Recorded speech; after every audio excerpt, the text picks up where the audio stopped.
కదా ఇదే కదా నీ కదా ముగింపు లేనిదై సదా సాగదా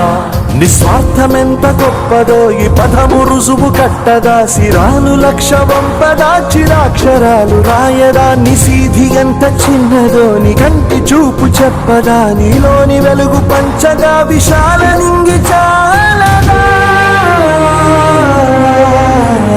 మనుష్యులందు నీ కథ మహర్షిలాగా సాగదా మనుష్యులందు నీ కథ మహర్షిలాగా సాగదా